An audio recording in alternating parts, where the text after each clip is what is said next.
Hello बच्चों, तो आज हम इस वीडियो में बात करने वाले हैं चैप्टर एनिमल किंगडम की, जो क्लास 11th का एक लेसन है। तो हम हमारे आसपास देखते हैं बहुत सारे एनिमल्स हैं। अब वो एनिमल का नाम डॉग है, उसके कुछ फीचर्स है, वो कोई साइंटिस्ट ने उसके फीचर्स डिस्क्राइब किए होंगे, तो वो साइंटिस्ट ने उसे किंगडम एनिमेलिया में क्यों डाला, वो कॉर्डेट्स में मैमेलिया में क्यों आता है, उसके ऐसे क्या फ़ीचर्स है। तो उसके पास मेमोरी ग्लैंड है, इसलिए वो आता है मैमेलिया में। उसके पास वेंट्रल हार्ट है, डोर्सल नर्व कॉर्ड है। ऐसे सब फीचर्स होते हैं जिस बेसिस पे हम एक एनिमल को एक फाइलम में डालते हैं। तो हमारे एनिमल किंगडम में टोटल हमारे पास है 11 फाइलम्स। तो वो फाइलम्स में ऐसे क्या फंडामेंटल फीचर्स है जिस बेसिस पे एक एनिमल उसमें जा सकता है। तो हमें क्लासिफिकेशन ज़रूरी है, क्योंकि वो हमें हेल्प करता है एक एनिमल न्यूली डिस्क्राइब स्पीशीज़ को एक सिस्टम में पोजीशन देने के लिए। तो हमारा बेसिस ऑफ क्लासिफिकेशन क्या है? अरेंजमेंट ऑफ सेल्स, मतलब सेल है, अगर उसका बंच बना हुआ है तो वो टिश्यू है, और टिश्यूज़ मिल के अगर एक कॉमन सिस्टम परफॉर्म कर रहे हैं तो वो ऑर्गन है। और अगर बहुत सारे ऑर्गन एक साथ एसोसिएट होके एक ही फीचर परफॉर्म कर रहे हैं तो वो हो जाता है हमारा ऑर्गन सिस्टम। तो ये एक है हमारा बेसिस ऑफ क्लासिफिकेशन। फिर नंबर 2 है बॉडी सिमेट्री, फिर नेचर ऑफ सीलोम, ये सब हम आगे पढ़ेंगे डिटेल में कि ये क्या होता है। फिर pattern of digestive, circulatory and reproductive systems, ये फीचर्स हमारे हेल्प करते हैं एनिमल को एक स्पेसिफिक पोजीशन देने के लिए। सबसे पहले हमारा बेसिस ऑफ क्लासिफिकेशन है लेवल ऑफ ऑर्गेनाइजेशन। ऑर्गेनाइजेशन मतलब किस तरह अरेंज है, कौन अरेंज है, हमारे सेल्स किस तरह अरेंज है एक एनिमल में। तो हमें पता है एनिमेलिया में हर एनिमल मल्टी सेल्यूलर है, यानी उसमें एक से ज़्यादा सेल है, लेकिन वो एक तरीके से अरेंज नहीं है। सेल्स एक एनिमल में अलग अलग तरीके से अरेंज है। Exhibit same pattern of do not exhibit same pattern of organization. जैसे कि स्पॉन्जेस, ये बिलोंग करता है फाइलम पॉलीफेरा को। Cells are arranged as loose aggregate, loose cell aggregate plan. Loose मतलब क्या, एक सेल यहाँ है, दूसरा थोड़े डिस्टेंस पे है, मतलब वो एक साथ मिलके एक बंच ऑफ सेल्स नहीं बना रहे, यानी टिश्यू नहीं बना रहे, वो सब ऐसे दूर दूर डिस्टेंस पे है। They exhibit cellular level of organization. फिर some division of labor occur among the cells. Division of labor यानी काम, हर सेल का अपना एक काम है, उसे पता है उसे क्या करना है। जैसे कोई सेल डाइजेशन करेगा, कोई सेल एक्सक्रीटरी रोल प्ले करेगा। तो हर सेल्स में डिविजन ऑफ लेबर होता है इन पॉलीफेरा। अब in coelenterates the arrangement of cell is more complex. More complex मतलब पॉलीफेरा से ज़्यादा कॉम्प्लेक्स है arrangement of cells in coelenterate. वो एक बंच बना के रहते हैं सेल्स जो होते हैं हमारे सीलेंट्रेट्स में, जिसे हम कहते हैं tissue. The cells perform the same function are arrange into tissue, hence it is called tissue level. तो एक गुच्छा हमारे पास है सेल्स का, वो सब या तो डाइजेशन करेंगे, वो सब या तो एक्सक्रीटरी रोल प्ले करेंगे। तो ये सारे सेल्स एक ही फंक्शन प्ले करते हैं, इसलिए ये बनाते हैं एक टिश्यू। फिर इससे बड़ा लेवल है हमारे पास जो कि है ऑर्गन लेवल, जो हम एग्जिबिट करता है प्लैटीहेलमिन्थस। हाँ, प्लैटीहेलमिन्थस एग्जिबिट करता है ऑर्गन लेवल ऑफ ऑर्गेनाइजेशन। इसमें जो है बहुत सारे सेल्स मिलके एक स्ट्रक्चर बनाते हैं। जैसे स्टमक एक स्ट्रक्चर हो गया, वो डाइजेशन में हेल्प करता है, वो खाने को पूरा ब्रेक डाउन करता है। तो ये एक हमारा ऑर्गन है, इसमें सारे सेल्स जो है वो खाना तोड़ने के लिए ही गैस्ट्रिक एसिड बनाते हैं। तो हमारा हुआ organ level Platyhelminthes and other higher phyla where tissues are grouped together to form organs, each specialised for a particular function in animals like. अब ये हम उससे ऊपर के लेवल पे चले गए। एनालिड्स, आर्थ्रोपोड्स, मॉल्यूस्क, एकिनोडर्म्स, हेमिकोडेट्स, कोर्डेट्स, इसमें जो होता है ऑर्गन्स होते हैं, लेकिन बहुत सारे ऑर्गन, ये एक ऑर्गन हुआ, ये एक ऑर्गन हुआ, ये दोनों एक दूसरे से कनेक्टेड है। अब ये मिलके एक कॉमन फंक्शन परफॉर्म करेंगे, तो वो हो गया हमारा organ system. Have associated to form a functional system, each system concerned with a specific physiological function. एक वो फिजियोलॉजिकल फंक्शन से एसोसिएटेड होता है, वो कॉमन फंक्शन होता है वो पूरे ग्रुप ऑफ ऑर्गन्स का, तो वो हमारा बना देते हैं organ system. Organ system is different groups of animal exhibit various pattern of complexities. Okay, different groups होते हैं उसमें ऑर्गन्स के, और वो सब अलग अलग उनका रिस्पेक्टिव फंक्शन परफॉर्म करते हैं। द डाइजेस्टिव सिस्टम इन प्लैटीहेलमिन्थस, अब ये हम बात कर रहे हैं डाइजेस्टिव सिस्टम की। ये है हमारा तीसरा बेसिस ऑफ क्लासिफिकेशन। तो प्लैटीहेलमिन्थस जो है हमारा एक फाइलम, जो कि हमारा 4th नंबर का फाइलम है, हैज़ ओनली सिंगल ओपनिंग। तो ये फॉर एग्जांपल हमारा एक ऑर्गेनिज्म हो गया, इसमें एक सिंगल ओपनिंग है to the outside of body, जो बोथ फंक्शन परफॉर्म करता है, माउथ का भी एनस का भी। खाना अंदर भी यहीं से आएगा और बाहर भी यहीं से जाएगा। हमारे पास हम वर्टिब्रेट है जो फाइलम कॉर्डेट को बिलोंग करते हैं, हमारे पास 2 ओपनिंग है, tube within tube body plan है, लेकिन इसके पास एक ही ओपनिंग है। इसे हम बोलते हैं blind sac body plan and is hence called incomplete. और ये इनकम्प्लीट डाइजेस्टिव सिस्टम है। क्यों? क्योंकि ये प्रॉपर ऐसा नहीं है, एक ट्यूब नहीं है कि यहाँ से खाना अंदर आया और यहाँ से खाना बाहर गया। ये हमारा होता है tube within tube body plan, जो हमारा इससे और एक नाम है complete digestive system. Blind sac body plan को इनकम्प्लीट डाइजेस्टिव सिस्टम कहते हैं। A complete digestive system, okay, यहाँ पे हमारा लिखा हुआ है हैज़ 2 ओपनिंग, माउथ जहाँ से अंदर जाएंगे और एनस जहाँ से बाहर आएगा खाना। Similarly the circulatory system. Okay, अब हमारा डाइजेस्टिव सिस्टम हो गया। अब हम बात करेंगे सर्क्यूलेटरी सिस्टम के बारे में। वो भी 2 टाइप का होता है, ओपन सर्क्यूलेटरी सिस्टम और क्लोज सर्क्यूलेटरी सिस्टम। तो ओपन सर्क्यूलेटरी सिस्टम में blood is pumped out of the heart and the cells and tissues are directly. तो ओके, हमारा यहाँ पे फॉर एग्जांपल ये है हमारा हार्ट, तो यहाँ से एक ट्यूब होंगी, ये ब्लड पंप करेंगी। यहाँ पे हमारे फॉर एग्जांपल सब ऑर्गन्स है, तो यहाँ से ब्लड डायरेक्टली चला जाएगा, इसमें ऐसा ब्लड फ्लो पूरा हो जाएगा यहाँ पे।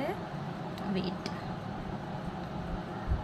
तो ये है हमारा हार्ट, इसने ब्लड को पंप किया। अब यहाँ पे पूरा ऐसा ब्लड बिखर जाएगा। हमारे ऑर्गन जो होंगे वो बाथ टिन ब्लड यानी डिप है पूरे ब्लड में। फिर यहाँ पे एक दूसरी ट्यूब होंगी, वो ब्लड सारा उसमें कलेक्ट होकर हार्ट के पास वापस चला जाएगा। और वहीं हम बात करेंगे क्लोज टाइप की, तो उसमें जो होता है यहाँ पे हमारे हर एक ऑर्गन के पास कैपिलरीज बिखरे हुए होंगे, और वो कैपिलरीज में ही ब्लड फ्लो करेगा। ब्लड पूरा ऐसा बिखर नहीं जाएगा क्लोज टाइप में। तो blood is circulated through a series of vessels of varying diameter. Artery जो ब्लड को हार्ट से दूर ले जाती है ऑर्गन के पास। वेन्स जो हार्ट के पास ब्लड को लाती है, और कैपिलरीज जो कि छोटी छोटी ट्यूब्स होती है ऑर्गन के अराउंड, जिसके थ्रू ऑर्गन्स या सेल्स न्यूट्रिएंट एक्सचेंज करते हैं।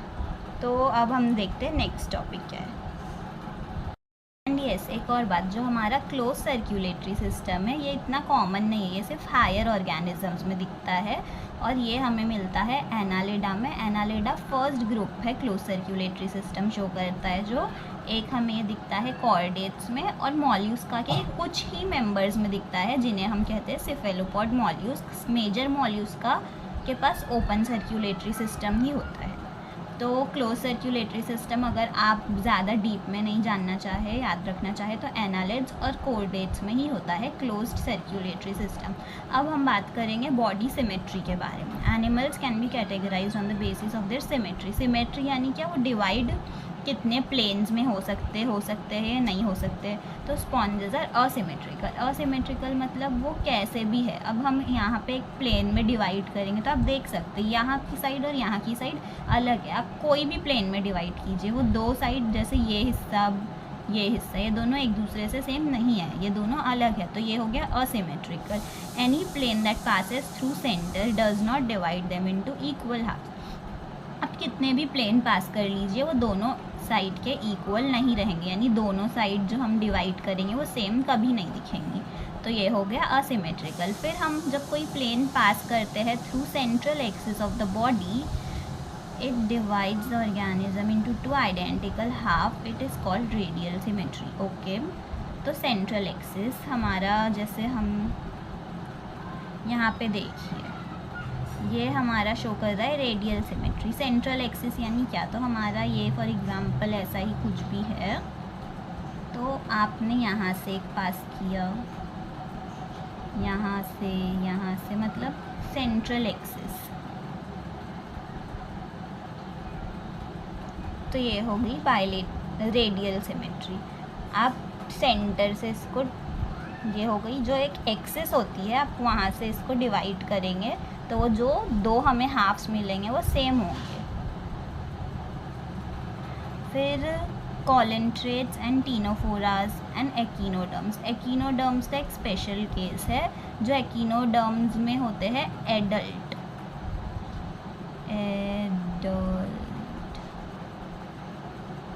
वही शो करते हैं हमें रेडियल सिमेट्री। और जो उसका लार्वा होता है वो बायलेटरल सिमेट्री शो करता है। ये आपको एकिनोडर्म्स में मेंशन मिलेगा, have this kind of body plan. ठीक है, रेडियल सिमेट्री कॉलेंट्रेटा में होती है, टेनोफोरा में और एडल्ट एकिनोडर्म्स में। एनिमल्स लाइक एनालिड्स, आर्थ्रोपोड्स, इसके आगे जो भी है, मॉल्यूस्क, फिर larva of echinoderms, hemichordates, chordates, they have bilateral symmetry. Bilateral symmetry में क्या होता है, सिर्फ एक ही प्लेन होता है जिससे वो दो सेम पार्ट में डिवाइडेड है। जैसे कि हम फॉर एग्जांपल ये शेप ले लेते हैं।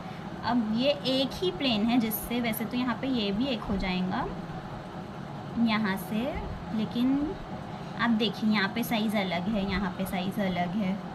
एक ही प्लेन होता है जिससे बायलेटरल सिमेट्री, मतलब एक ही प्लेन है, ऐसा एक ही कट है जिसके बाद वो दोनों आपको जो साइड्स मिलेंगे वो दोनों इक्वल होंगे। इसे कहते हैं बायलेटरल सिमेट्री। रेडियल सिमेट्री में हमारे सेंटर से बहुत सारे एक्सिस पास हो सकते हैं।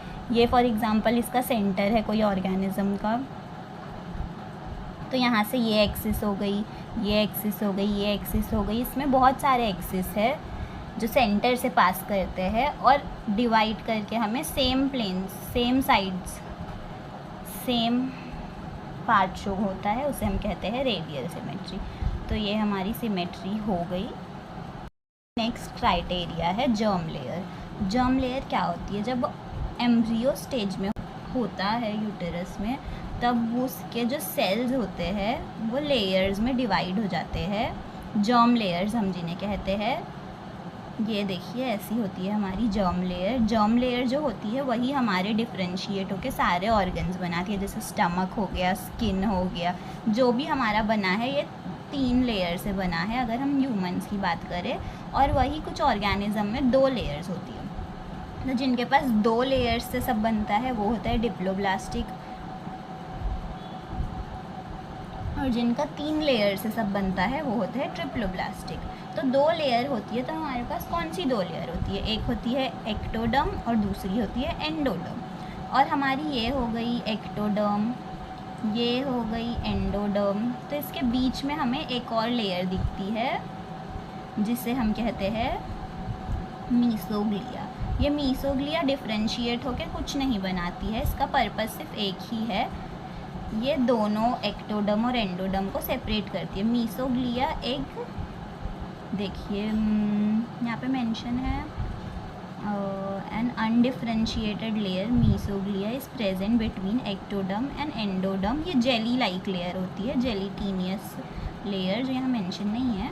और जो हमारे ट्रिप्लोब्लास्टिक होते हैं जर्म लेयर्स, जिनके पास 3 होती है, उसमें हमारे पास मीसोग्लिया की जगह मीसोडर्म होती है। और मीसोडर्म डिफ्रेंशिएट होकर ऑर्गन्स बनाती है। मीसोग्लिया का पर्पस ही नहीं है, वो सिर्फ दोनों को सेपरेट रख रही है, लेकिन मीसोडर्म जो होती है वो हमारे बहुत सारे ऑर्गन्स बनाती है। तो हम यहाँ से अब पढ़ लेते हैं। Animals in which cells are arrange in 2 layers, ectoderm external जो बाहर वाली होती है वो है एक्टोडर्म, और जो इंटरनल होती है वो है एंडोडर्म, दे आर डिप्लोब्लास्टिक। तो हमारे पास डिप्लोब्लास्टिक कौन है, सीलेंट्रेट और टेनोफोरा जो है वो होता है डिप्लोब्लास्टिक। अब हम देखेंगे पॉरीफेरा को, तो उसमें टिश्यू ही नहीं बने हुए हैं, उसमें सेल जैसे दूर दूर है। तो इसमें ये जो डिप्लोब्लास्टिक है और ट्रिप्लोब्लास्टिक है ये टिश्यूज़ ही होते हैं, ये ग्रुप ऑफ सेल्स होते हैं, तो इसलिए ये पॉरीफेरा में नहीं हमें दिखती है जर्म लेयर्स। लेकिन अगर फिर भी क्वेश्चन आ गया तो हम उसे नहीं डालना ही है तो डिप्लो में डाल देंगे, लेकिन वैसे उसमें कोई भी जर्म लेयर्स नहीं होती है। एक्टोडर्म, एंडोडर्म, डिप्लोब्लास्टिक जो है वो होता है हमारे पास सीलेंट्रेट्स में और टेनोफोरा में। और ये दो जो लेयर्स है एक्टोडर्म एंडोडर्म, इसके बीच होती है मीसोग्लिया, ठीक है। फिर those animals in which developing embryo has third germinal layer, जिसे हम कहते हैं mesoderm, in between ecto and endo, they are called triploblastic. तो हमारे जो भी हो गए टीनोफोरा के आगे Platyhelminthes, Aschelminthes, annelid, arthropod, last तक वो सब हमारे होते हैं ट्रिप्लोब्लास्टिक। अब हमारा नेक्स्ट बेसिस ऑफ क्लासिफिकेशन है सीलोम। सीलोम का मतलब क्या होता है? सीलोम का मतलब होता है बॉडी में जो हमारी कैविटी होती है वो, तो बॉडी कैविटी जो है वो हमारी होती है सीलोम। तो प्रेजेंस और absence of cavity between the body wall and the gut wall. So for example ये है हमारा स्टमक और ये है हमारी बॉडी। तो आप देख सकते हैं हमारे स्टमक और बॉडी वॉल के बीच में ये जो है ये खाली स्पेस है। हाँ, यहाँ कोई और ऑर्गन होंगे लेकिन उसके बाद भी कुछ स्पेस बच जाएंगी, वो खाली स्पेस है हमारी बॉडी कैविटी। गट है हमारे पास, गट के बीच में जहाँ खाना जाता है वहाँ भी एक हॉलो स्पेस है जहाँ हमारा खाना डाइजेस्ट होता है, तो वो भी एक बॉडी कैविटी। तो यहाँ पे हमें मेंशन किया गया है body wall and the gut wall is very important in classification. तो हम यहाँ पे कौन सी बॉडी कैविटी के बारे में बात करने वाले हैं? हमारे ऑर्गन्स जो है और बॉडी वॉल है उसके बीच में जो हमारी कैविटी है हम उसके बारे में बात करने वाले। तो the body cavity which is line by mesoderm is called coelom. तो यहाँ पे ये हमारी है, फॉर एग्ज़ाम्पल ये हमारी है बॉडी कैविटी और यहाँ पे हमारे पास है मीसोडर्म। यहाँ पूरे इसमें है हमारे पास मीसोडर्म। तो जो कैविटी हमारी मीसोडर्म से सराउंडेड होती है वो हमारी होती है सीलोम। ये है हमारे ट्रू सीलोमेट्स। आप देख सकते हैं यहाँ पे जो हमारी कैविटी है इसके बाहर पूरी क्या है, मीसोडर्म लेयर है। तो ये एनिमल्स होते हैं coelomates. The body cavity line by mesoderm is called coelom. और जिस एनिमल के पास सीलोम होती है उन्हें कहते हैं सीलोमेट्स। सीलोमेट्स किस कौन कौन से फाइलम में बिलोंग करते हैं? एनालिड, मॉल्यूस्क, आर्थ्रोपोड, एकिनोडर्म्स, मतलब एनालिड्स के आगे सारे ही हमारे सीलोमेट्स होते हैं। फिर in some animals the body cavity is not lined by mesoderm, instead the mesoderm is present at scattered pouch. जैसे हम यही वाला हमारा हिस्सा ले लेते हैं वापस। तो यहाँ पे अगर ये हमारी बॉडी कैविटी है तो ये मीसोडर्म से मतलब पूरी कवर नहीं है। यहाँ पे हमारी थोड़ी मीसोडर्म है, यहाँ पे थोड़ी मीसोडर्म है, ऐसी कुछ कुछ पार्ट्स में मीसोडर्म है, कहीं एक्टोडर्म एंडोडर्म से सराउंडेड है। तो ये हमारे हो गए स्यूडोसीलोमेट। स्यूडो यानी फॉल्स इसलिए क्योंकि कम्प्लीटली सराउंडेड नहीं है मीसोडर्म से। यहाँ थोड़े से पार्ट में हमारे पास है मीसोडर्म, थोड़े से हिस्से में कोई और जर्म लेयर है, तो ये हो गए स्यूडोसीलोमेट। तो mesoderm is present as scattered pouch in between the ectoderm and endoderm. Such a body cavity is called pseudocoelom and the animals are called pseudocoelomates. तो हमारा एक ही फाइलम है स्यूडोसीलोमेट जो है हमारा एस्केहेलमिन्थस। ओके, तो हम देखते हैं स्यूडोसीलोमेट। देखिए ये है हमारी कैविटी, यहाँ पे ये है हमारी मीसोडर्म।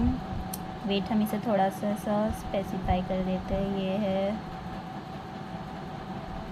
मीसोडर्म, ये बाहर वाली है हमारी एक्टोडर्म, ये अंदर वाली है एंडोडर्म। तो ये हमारी बॉडी कैविटी जो है, ये बॉडी कैविटी जो है इसके यहाँ पे हम देख सकते हैं मीसोडर्म है, इसके ये सरफेस, इसकी ये साइड जो है एंडोडर्म है, ये यहाँ पे ये कांटेक्ट में है एक्टोडर्म से। तो ये मतलब सिर्फ मीसोडर्म से सराउंडेड नहीं है। जैसे यहाँ पे हमारी जो बॉडी कैविटी है वो हर तरफ से आप देखेंगे तो आपको मीसोडर्म ही दिखेंगे वहाँ पे। यहाँ पे आपको कहीं पे एक्टोडर्म दिख रही है, कहीं पे एंडोडर्म दिख रही है। तो ये जो हमारी कैविटी है ये हो गई स्यूडोसीलोम। और एनिमल्स ऐसा हमारे पास एस्केहेलमिन्थस में होते हैं। फिर the animals in which body cavity is absent, तो बॉडी कैविटी जिसमें है ही नहीं, एब्सेंट है, उसे हम कहते हैं असीलोमेट, यानी ये खाली जगह है ही नहीं, वहाँ पे कुछ भी सेल्स टिश्यूज सब वहाँ पे प्रेजेंट है, ये खाली कैविटी नहीं है। तो हमारा असीलोमेट एक ही फाइलम है जो कि है प्लैटीहेलमिंथस। तो आप देख सकते हैं यहाँ पे ये हमारी मीसोडर्म जो है, यहाँ पे कोई खाली जगह नहीं है, ये जो कैविटी है ये पूरी हमारी एंडोडर्म के अंदर है। तो मीसोडर्म के साथ कोई कैविटी नहीं है, कोई सीलोम नहीं है जो कि लाइंड है मीसोडर्म से, तो ये है असीलोमेट। तो प्लैटीहेलमिंथस से पहले भी हमारे पास 3 फाइलम आते हैं, पॉरीफेरा, सीलेंट्रेटा और टेनोफोरा। अब उसका यहाँ पे मेंशन नहीं है क्योंकि यहाँ पे हमारे पास कोई जर्म लेयर्स ही नहीं होती, और ये जो 2 हमारे पास होते हैं नाइडोब्लास्ट या टीनो कोलेंटराटा और टीनोफोरा, इनके पास मीसोडर्म नहीं होती है, इनके पास एक्टोडर्म और एंडोडर्म होती है। तो मीसोडर्म है ही नहीं, तो कौन सी कैविटी मीसोडर्म से लाए होंगी, इसलिए यहाँ पे उनके बारे में कुछ नहीं बताया गया। लेकिन फिर भी अगर आपको पूछेगा तो आप उसे असीलोमेट कह सकते, लेकिन एक्चुअली में उसके पास सीलोम होती ही नहीं है। टॉपिक है सेगमेंटेशन। सेगमेंट्स मतलब क्या होता है, पार्ट्स, हिस्से। जैसे ये हमारी हो गया कोई भी कैटरपिलर, यहाँ पे से ये ऐसे ऐसे चल रहा है, जैसे भी ऐसे यहाँ पे इसके एंटीना है, ये चल रहा है, इसकी बॉडी आप देख सकते हैं सेगमेंट्स में डिवाइडेड है। हम कोई भी अगर इसमें बात करेंगे तो बोल सकते हैं इसके पास 4 सेगमेंट्स, यानी 4 इसकी बॉडी पार्ट्स में डिवाइडेड है, तो ये होती है सेगमेंटेशन। फिर some animals bodies externally and internally divided into segments with a serial repetition of at least some organ। अब फॉर एग्जांपल ये हमारा जो भी कैटरपिलर है, ये इसका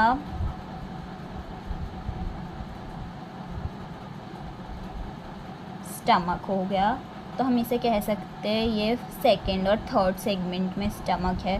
तो ये जो ऑर्गन्स है इसका रिपीटेशन होता है सेगमेंट्स में।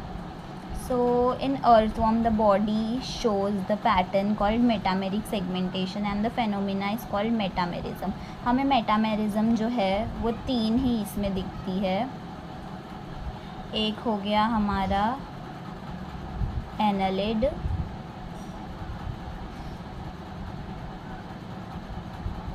दूसरा होता है आर्थ्रोपोडा और तीसरा होता है हमारा कॉर्डेट्स। ये 3 हमें शो करते हैं मेटामेरिज्म। ह्यूमंस में भी मेटामेरिज्म होती है लेकिन वो इतनी ऐसी ज़्यादा प्रोमिनेंटली दिखती नहीं है। फिर नोटोकॉड। नोटोकॉड क्या है, हमारे ह्यूमंस में अगर हम देखें तो हमारा जो वर्टिब्रल कॉलम है, ये हो गई हमारी स्पाइनल कॉर्ड, और इसके बाहर जो हमारे वर्टिब्रेज है, ये जो वर्टिब्रे है ये हमारे बने हैं नोटोकॉड से। तो नोटोकॉड इज़ मीसोडर्मली डिराइव्ड। हमने 3 जर्म लेयर पढ़े थे, तो उसमें से मीसोडर्म जो है वो बनाती है नोटोकॉड। ये एक होती है rod like structure formed on dorsal side. Dorsal side यानी कौन सी, पीछे की, back side of the body, जहाँ पे हमारा वर्टिब्रल कॉलम बैक में होता है, स्पाइन बैक में होती है, वहीं पे हमारा वर्टिब्रल नोटोकॉड होती है एम्ब्रियोनिक स्टेज में। ह्यूमंस में एम्ब्रियोनिक स्टेज में बेसिकली। बाकी अलग अलग एनिमल्स में उसका अलग ड्यूरेशन है, कुछ टाइम, कुछ एनिमल्स में वो पूरी लाइफ टाइम नोटोकॉड ही रहती है, वो डेवलप नहीं होती, हम वो आगे देखेंगे। So during embryonic development in some animals, okay, in some animals में एम्ब्रियोनिक डेवलपमेंट के टाइम ही होती है और कुछ में पूरी उनकी लाइफ टाइम एग्जिस्ट करती है। Animals with notochord are called chordates. तो ये हमारा एक फाइलम है, इसके अंदर हमें सब फाइलम दिखेंगे, फिर सब फाइलम के अंदर क्लासेस भी रहेंगी। वो सबके पास उनके एक टाइम में लाइफ के at least some point of time उनके पास नोटोकॉड थी, इसलिए वो कॉर्डेट्स में हैं। And those animals do not form this structure are called non chordates. हमारे जितने भी फाइलम हैं, Porifera, cnidoblast, Ctenophora, annelid, arthropod, Platyhelminthes, Aschelminthes, echinoderm, Hemichordata, ये सब हमारे क्या होते हैं, नॉन कोडेड्स। क्यों? क्योंकि इनके पास नोटोकॉर्ड कभी भी नहीं थी, थोड़ी सी भी नहीं उनके लाइफ में थी, वो उनके एम्ब्रियोनिक स्टेज में भी नहीं थी। तो ये सब हमारे नॉन कोडेड्स फ्रॉम पॉरीफेरा टू एकिनोडर्म्स।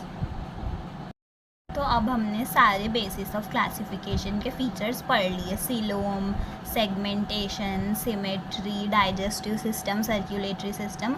अब हम देखेंगे हमारे जो फाइलम है सारे, पॉरीफेरा, कॉलेंटेराटा, किनोफोरा, प्लैटीहेलमिन्थस, एस्केहेलमिन्थस, वो सब के जो हमने फीचर्स पढ़े थे, level of organization, symmetry, body cavity, तो वो सब में क्या होता है यहाँ पे हमें एक टेबल के थ्रू दिखाया गया है इन शॉर्ट। तो हमारे पास जो लेवल ऑफ ऑर्गेनाइजेशन होता है यानी हमारे सेल्स, तो वो या तो सेल्यूलर फॉर्म में एग्जिस्ट करते हैं या तो टिश्यू, ऑर्गन या ऑर्गन सिस्टम।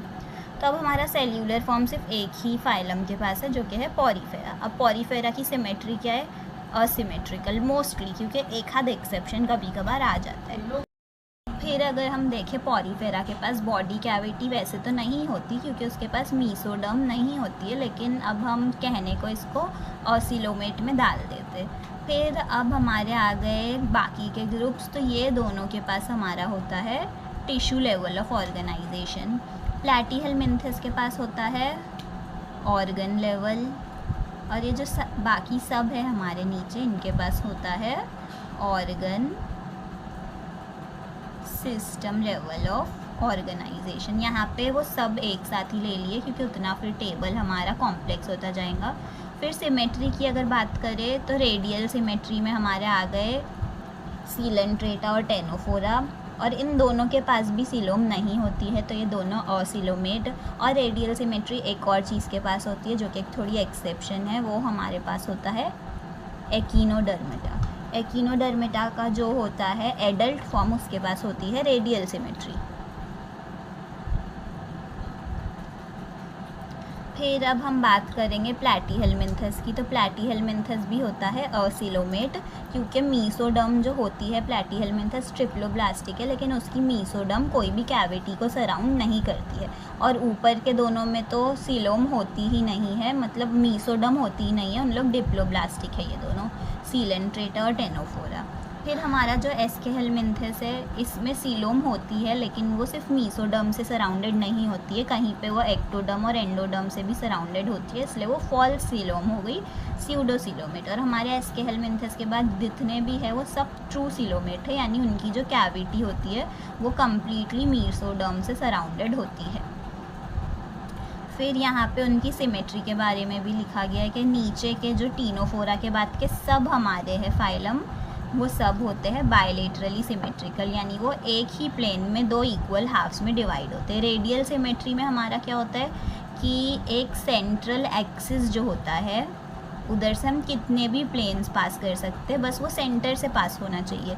जैसे ये कोई बॉडी है हमारी, तो ये उसका हो गया सेंट्रल एक्सिस, तो यहाँ से एक सीधे जा सकता है, यहाँ से हॉरिजॉन्टली जा सकता है, वर्टिकली जा सकता है। तो ये सेंट्रल एक्सिस से कितने भी प्लेन में पास होगा तो वो रेडियल सिमेट्री, और सिर्फ एक ही प्लेन से डिवाइड होती है तो वो बायलेटरल सिमेट्री। बायलेटरल सिमेट्री प्लैटीहेलमिन्थस, एस्केहेलमिन्थस सबके पास होती है, और एकिनोडर्म्स के लार्वा के पास होती है। तो इस वीडियो में हमने पढ़ लिया है सारा बेसिक्स ऑफ क्लासिफिकेशन। अब नेक्स्ट वीडियो से हम पढ़ेंगे सिंगल हमारे जो फाइलम्स हैं उनके क्या क्या फीचर्स हैं। तो अगर आपको कुछ और पढ़ना है, इसके बाद कौन सा लेसन लेना है, तो आप वो कमेंट सेक्शन में बता सकते हैं। Thank you.